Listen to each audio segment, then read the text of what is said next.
नमस्कार दोस्तों। अभी तक हमने जो पढ़ा हम उसका आज थोड़ा सा रिकैप करेंगे कि सिंधु घाटी सभ्यता के बारे में हमने पढ़ा। उसके बाद वैदिक सभ्यता के बारे में पढ़ा और वैदिक सभ्यता में भी ऋग्वैदिक एवं उत्तर वैदिक काल के बारे में पढ़ा।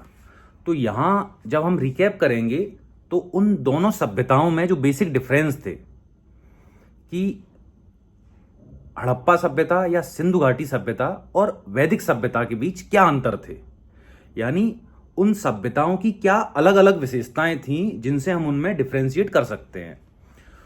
तो सबसे पहले तो हम देखेंगे कि इनका काल। तो आप जानते हैं कि जो हड़प्पा सभ्यता थी वो लगभग लगभग 2750 ईसा पूर्व से और 1500 ईसा पूर्व के आसपास तक पूर्ण अस्तित्व में थी, यानी पूर्ण विकसित अवस्था में थी।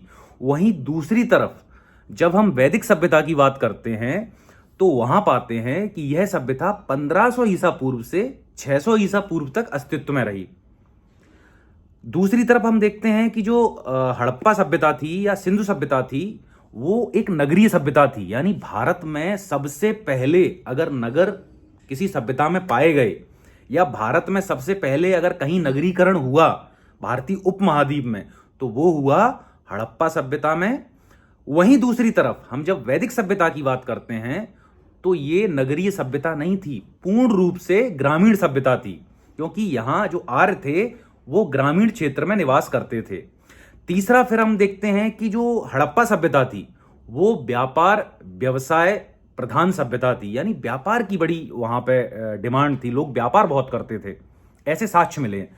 दूसरी तरफ जब वैदिक सभ्यता की बात करते हैं तो यह पूर्णतः पशुपालन एवं कृषि पे आधारित सभ्यता थी। उसके बाद फिर हम देखते हैं कि भैया कौन सा धातु था जो इन दोनों सभ्यताओं को अलग अलग करता है।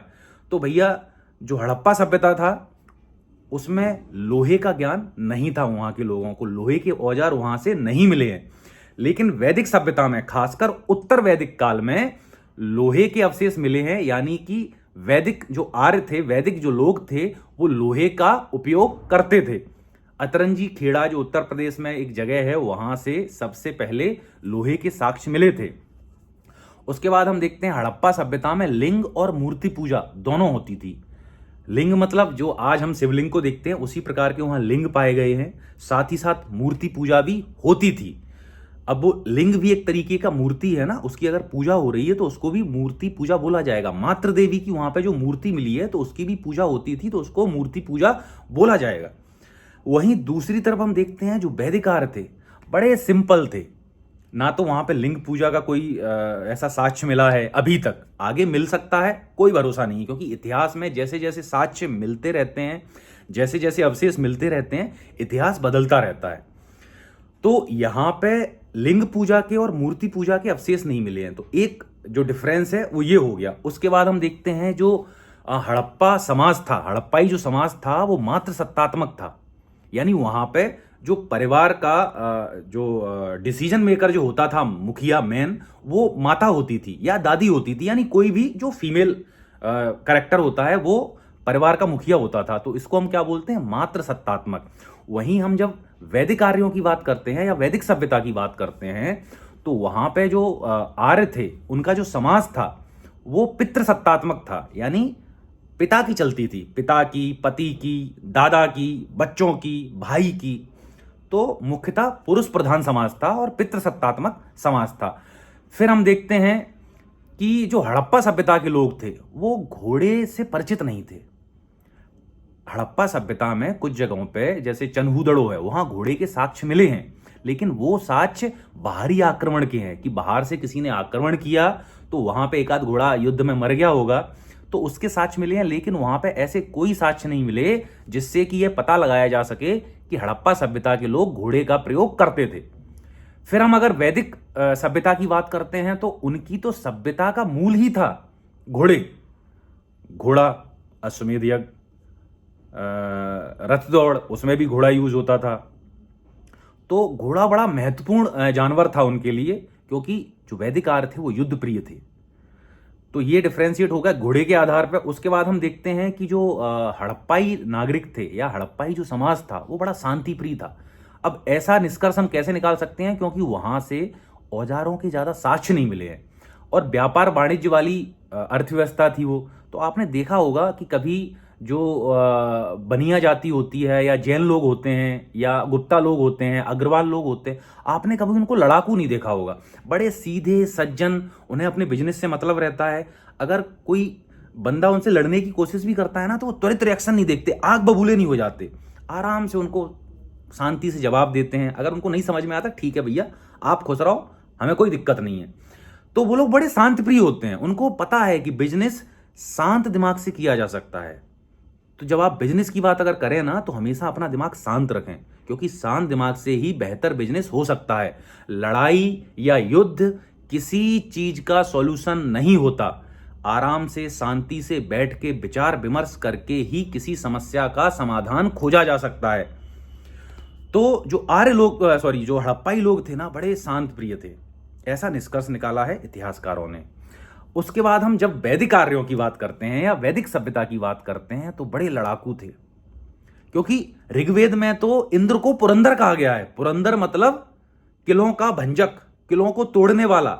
अब सीधी बात है, किले को कोई तोड़ेगा तो युद्ध के लिए ही तोड़ेगा ना। ऐसा थोड़ी है कि किला बनाए और हम ले जाके उसमें लगे हैं पटकने, पत्थर लगे हैं उसको दीवारों को तोड़ने, ऐसा कोई नहीं करता। जब तक उसको सामने वाले समूह से या कबीले से युद्ध नहीं लड़ना हो, तब तक कोई ऐसी हरकत नहीं करेगा। तो इंद्र को पुरंदर कहा गया ऋग्वेद में। पुरंदर का मतलब किले का भंजक। तो वहां से यह निष्कर्ष निकला कि जो आर्य लोग थे वो लड़ाकू थे, यानी युद्ध प्रिय थे। वो एकदम से ताव में आ जाते थे, यस जीत लेंगे जंग। तो ये एक डिफरेंस हो गया। उसके बाद हम देखते हैं कि लिपि की बात करते हैं। भाषा दोनों जगह थी, जैसे मैं अभी बोल रहा हूं तो ये भाषा है। अब भाषा दोनों जगह थी, हड़प्पाई सभ्यता में भी थी और वैदिक सभ्यता में भी थी, लेकिन लिपि एक जगह थी, एक जगह नहीं थी। जो हड़प्पा सभ्यता है वहां पे एक शिलालेख मिला है, उसमें कुछ अक्षर लिखे हुए हैं जिनको अभी पूर्ण रूप से पढ़ा नहीं जा सका है, लेकिन उससे यह निष्कर्ष निकलता है कि हड़प्पा सभ्यता के जो लोग थे वो लिखना जानते थे और उनकी लिपि का नाम था भाव चित्रात्मक लिपि। यानी चित्रों द्वारा प्रदर्शित किया गया था, चित्रों के द्वारा अपने भावों को यानी अपनी फीलिंग्स को शेयर किया गया था। जैसे आप उस जो शिलालेख है उस पर देखेंगे, मछली आकार का कुछ है, तीर के आकार का कुछ है, चिड़िया के आकार का कुछ है। अब उसमें बहुत सारे भाव हो सकते हैं, तो इसको अभी तक पढ़ा नहीं जा सका है, लेकिन वहां लिपि अस्तित्व में थी, तो उस लिपि को बोलते थे भाव चित्रात्मक लिपि। लेकिन जब हम वैदिक सभ्यता की तरफ आते हैं तो वहां पे लिपि का अभाव पाया गया है। जैसे वैदिक आर्य जो थे उनकी भाषा संस्कृत थी, और संस्कृत देखा जाए तो विश्व की लगभग मैक्सिमम भाषाओं की जननी है, खासकर यूरोपियन भाषा और जो हिंदुस्तान में जो भाषाएं बोली जाती हैं तो उनकी जननी रही है। जो उत्तर भारत में खासकर भाषाएं बोली जाती हैं, दक्षिण भारत की भाषाएं थोड़ी अलग हैं, द्रविड़ संस्कृति वाली। लेकिन संस्कृत यानी हमारे जो ऋग्वैदिक आर्य थे वो इतने ज्यादा बुद्धिमान थे, इतने ज्यादा उनका दिमाग अच्छा था कि उनको लिखने की जरूरत नहीं पड़ी। लिखने की जरूरत जब पड़ती है जब आपको किसी चीज को याद रखने के लिए कि भैया आज से 10 साल बाद मुझे कोई चीज याद रखनी है तो उसको मैं लिख के रख लेता हूं। लेकिन उनके दिमाग इतने अच्छे होंगे कि उन्हें लिपि की जरूरत ही नहीं पड़ी, वो हर चीज को दिमाग में सहज के रख लेते थे पूरे। और उन्होंने इसलिए क्या मंत्रों की रचना करी, क्योंकि मंत्रों को याद करना बड़ा सरल होता है। जैसे अपन एक मंत्र बोलते हैं, ओम त्र्यंबकम यजामहे सुगंधि पुष्टिवर्धनम उर्वारुक्मीय वंदनान मृत्योर्मुक्षीय मामृतात्। बड़ा सिंपल है। अब इसका अर्थ मुझे भी नहीं आता, लेकिन इसका अर्थ अपने आप में एक बहुत विशाल है। इसमें यानी कि ये जो मंत्र है ना, ये एक तरीके से देखा जाए कोड है। इनको जब डिकोड किया जाएगा ना तो इसके जो भावनाएं हैं, जो इसका अर्थ है, भावार्थ है, शब्दार्थ है, ये बहुत विस्तृत है। तो यहां हम देखते हैं कि हड़प्पा सभ्यता में एक तरफ तो भावचित्रात्मक लिपि थी, लेकिन वैदिक सभ्यता में दूसरी तरफ लिपि नहीं थी, लेकिन उनकी भाषा बड़ी परिष्कृत थी। तो इस तरीके से कुल 8 डिफरेंस हम हड़प्पा सभ्यता और वैदिक सभ्यता में कर सकते हैं। उसके बाद हम अगर जो टॉपिक हम आज अगर मैं खत्म करने की कोशिश करूंगा तो हम एक टॉपिक उठा लेते हैं, महाजनपद काल। थोड़ा सा अपन डिस्कस करेंगे इस पे और फिर बाकी टॉपिक अपन कल डिस्कस करेंगे। तो जब वैदिक सभ्यता यानी जो भारतीय उपमहाद्वीप है उसमें वैदिक सभ्यता जब खत्म हुई, अब खत्म हुई कैसे हुई, क्या हुई, और मेरे हिसाब से तो खत्म नहीं हुई है और इतिहासकारों का भी मानना है कि वैदिक सभ्यता लगातार चलती रही। इसके लिए बोला जाता है कि भारत की संस्कृति की एक विशेषता है कि इसमें निरंतरता है, लगातार वो चीज़ें चली आ रही हैं। जो ऋग्वेद वैदिक काल में था वो आज भी है, जो गीता वैदिक काल में थी वो आज भी है, जो महाभारत, रामायण और जितने भी अपने पुराण, अरण्यक, उपनिषद, वो आज भी लगातार चले आ रहे हैं। उनको लगातार लोगों के द्वारा पढ़ा जाता है, उन पर चिंतन किया जाता है। जैसे उस टाइम पे साधु सन्यासी होते थे वो आज भी हैं। तो हमारी जो सभ्यता है ना, उसमें निरंतरता है। ये भारतीय सभ्यता की विशेषता है, बहुत बड़ी विशेषता है। आप देख सकते हो कि भारतीय सभ्यता के समकक्ष बहुत सारी सभ्यताएं पैदा हुई और उनका अंत हो गया, लेकिन जो भारतीय वैदिक सभ्यता है वो सनातन काल से चली आ रही है, परमानेंट है। हाँ, उसमें कुछ फेरबदल होते रहते हैं समय के साथ, इतिहास के साथ। कुछ बाहरी लोग आए, हमसे जुड़े, कुछ हमने उनको दिया, हमने उनसे लिया, और धीरे धीरे सभ्यता में ऐसे बदलाव आते रहते हैं। और सभ्यता में जब बदलाव आते हैं तो धीरे धीरे संस्कृति में भी बदलाव आते रहते हैं। तो ये टॉपिक तो हो गए अपने हड़प्पा सभ्यता और वैदिक सभ्यता। अब हम आते हैं महाजनपद काल। तो महाजनपद काल या बुद्ध काल, वो उसकी शुरुआत होती है 600 ईसा पूर्व। जब हम इतिहास में पढ़ते हैं कि 600 ईसा पूर्व के भारत की विशेषताएं बताइए या 600 ईसा पूर्व के भारत का वर्णन कीजिए, तो फिर हम आते हैं महाजनपद काल में। अब वर्णन बहुत सारा हो सकता है कि बुद्ध के बारे में बताइए, जैन के बारे में बताइए, उस टाइम के धर्मों के बारे में बताइए, उस टाइम की राजनीतिक व्यवस्था के बारे में बताइए, उस टाइम की सामाजिक व्यवस्था कैसी थी, उस टाइम पे आर्थिक व्यवस्था कैसी थी, उस टाइम पे प्रशासन कैसा था, कौन राजा था, क्या था। तो अभी हम शुरुआत में 2 या 3 टॉपिक डिस्कस करेंगे, जैसे कि महाजनपद काल। महाजनपद काल की सबसे बड़ी जो विशेषता थी वो थी नवीन धर्मों का उदय, यानी नए नए धर्म भारत में उत्पन्न हो रहे थे। धर्म नहीं बोल सकते, उनको पंथ बोल सकते हैं। जैसे जैन धर्म है, बौद्ध धर्म है, उसके बाद हमारा लगभग यानी ऐसा बोला जाता है कि 50 से 55 पंथ उस टाइम पे अस्तित्व में थे। तो ये सबसे बड़ी विशेषता रही, और उनमें से जैन और बौद्ध धर्म बहुत आगे बढ़ गए और वो जाके उन्होंने एक परमानेंट संगठित रूप ले लिया और एक धर्म के रूप में उनका अस्तित्व आया। तो सबसे पहले हम पढ़ेंगे कि महाजनपद काल के आसपास, यानी उसका आधार, बेस पढ़ेंगे कि महाजनपद काल को पढ़ने से पहले जो घटनाएं हुई थी वो क्या क्या हुई होंगी, कि एक नए काल का उदय हुआ। इतिहासकारों ने उस काल को एक अलग श्रेणी में रखा महाजनपद काल में। तो यहां हम देखते हैं कि सबसे पहले तो क्या हो रहा था कि जो वैदिक काल था उसमें कर्मकांड बहुत बढ़ गए थे। धर्म में बहुत ज्यादा कर्मकांडी हो गया था। जीवन के हर पहलू को धर्म से जोड़ दिया गया था, और धर्म से जोड़ना अच्छी बात है, लेकिन कर्मकांड से जोड़ दिया गया था। यज्ञ करो, आश्रम व्यवस्था, मोक्ष की अवधारणा, उसके बाद आपके ऋण, कि भैया पितृ ऋण के लिए पितृदान करो, ये यज्ञ करो, वो यज्ञ करो, गाय का दान करो, ये बलि करो, वो बलि करो। यानी लोग परेशान हो चुके थे। वो चाहते थे कि कुछ बदलाव आए समाज में, और लोगों के चाहने से ही बदलाव आता है। और साथ ही साथ क्या होता है कि एक उसमें से नेता निकलता है। नेता मतलब यानी कि जो लीडर होता है। तो ऐसे ही इन लीडरों की भूमिका में कौन आए? भगवान बुद्ध आए, भगवान महावीर आए। तो इस टाइम क्या हो रहा था कि लोग बड़े परेशान थे कर्मकांडों से। दूसरी तरफ हम देखते हैं कि महिलाओं की स्थिति और शूद्रों की स्थिति बड़ी दयनीय हो चुकी थी। यानी शूद्रों को और महिलाओं को उपनयन संस्कार से बहिष्कृत कर दिया गया कि आप उपनयन कर ही नहीं सकते, आप वेदों को पढ़ ही नहीं सकते, आप धर्म ग्रंथों को पढ़ ही नहीं सकते। उनको शिक्षा से वंचित कर दिया। तो वो भी बड़े परेशान थे।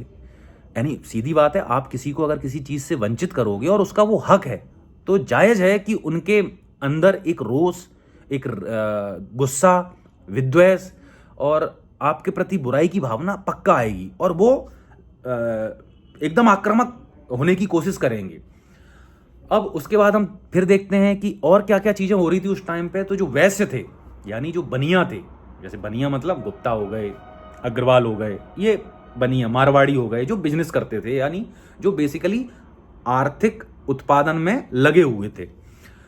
तो वो भी बड़े चिंतित थे ब्राह्मणों और क्षत्रियों के कारण, क्योंकि जो उच्च वर्ण थे, ब्राह्मण और क्षत्रिय, उन्होंने बहुत सारी अपात्रताएं लाद दी वैश्यों के ऊपर। उन्होंने बोला कि भैया ये महाजनी प्रथा, सूदखोरी प्रथा बहुत बुरी होती है, लोगों को उधार देना, और उनको जगह जगह तिरस्कार किया गया उनका कि भैया ये तो सूद का खाता है, सूदखोर है, ऐसा है वैसा है।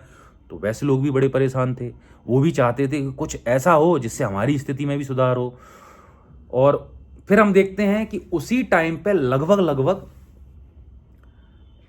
कि उत्तर भारत में जंगल कट चुके थे, जो गंगा के मैदान थे वहाँ पे खेती का विस्तार हो रहा था, और उसी टाइम पे धान की रुपाई, जो धान की हम रुपाई करते हैं ना, पौध लगाते हैं और फिर उसके बाद पौध को उखाड़ के दूसरी जगह खेत में लगाते हैं, उसको बोलते हैं रुपाई।